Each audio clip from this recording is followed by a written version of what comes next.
Halo, Assalamualaikum warahmatullahi wabarakatuh. Kembali lagi bersama saya Rafiki Hadi Kusuma Putri yang biasa disebut Caca. Langsung saja di sini saya akan memaparkan menurut pendapat saya yakni mengenai sistem keamanan jaringan. Ya.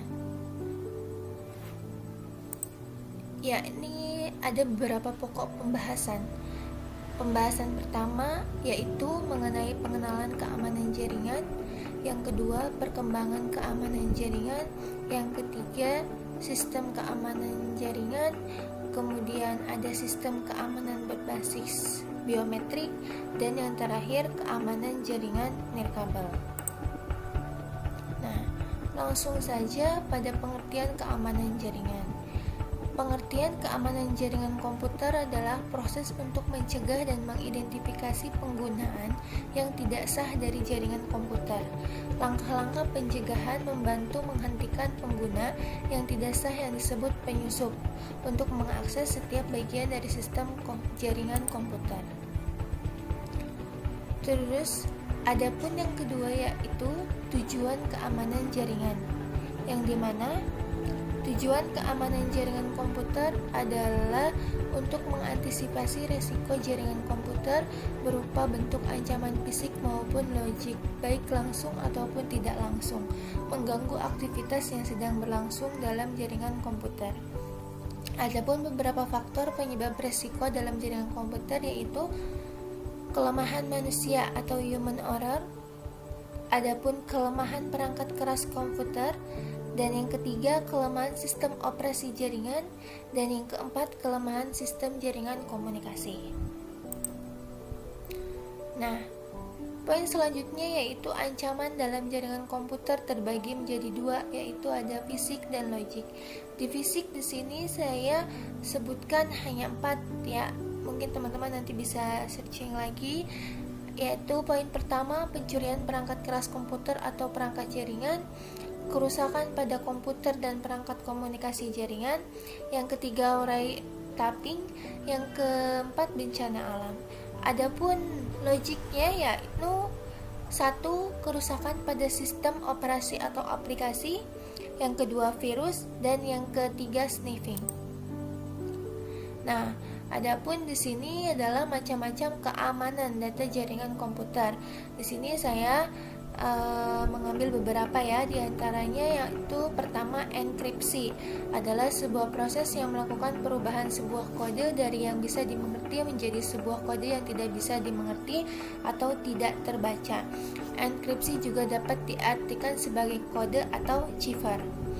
Yang kedua, firewall adalah sebuah sistem atau perangkat yang mengizinkan lalu lintas jaringan yang dianggap aman untuk melaluinya dan mencegah lalu lintas jaringan yang tidak aman.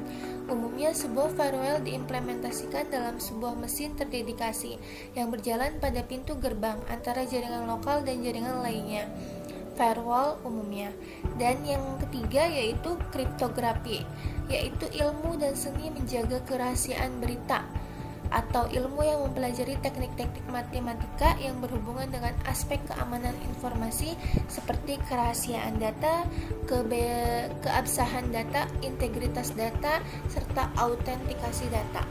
Dan yang keempat yaitu secure socket layer adalah suatu bentuk penyandian dan data sehingga informasi rahasia seperti nomor kartu kredit dapat terkontrol, autentikasinya tidak dapat dibaca atau diakses oleh pihak lain selain pemiliknya.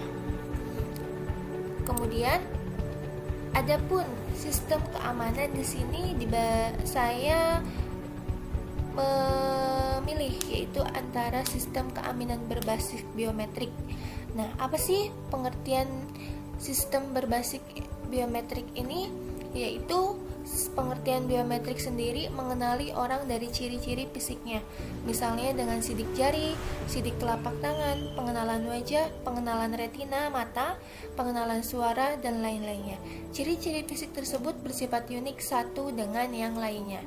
Jadi ibaratnya saya dengan teman saya gitu, itu kita mempunyai biometrik yang berbeda ya satu sama lain. Nah, keamanan yang kedua yaitu menggunakan jaringan nirkabel. Nah, pengertian jaringan nirkabel di sini yaitu sering disebut dengan wireless adalah jaringan tanpa kabel yang merupakan suatu solusi terhadap komunikasi yang tidak bisa dilakukan dengan jaringan yang menggunakan kabel.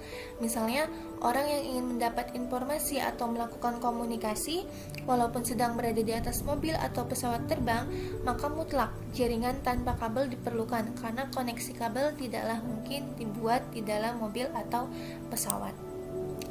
Adapun kelebihan dan kelemahan ya yang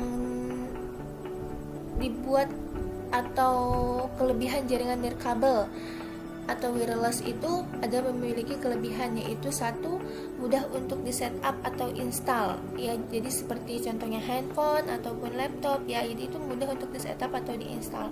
Dan yang kedua, terasa sangat nyaman terutama jika kita menginginkan agar bisa berjalan-jalan keliling rumah atau kantor dengan komputer portable tapi tetap mengakses jaringan internet.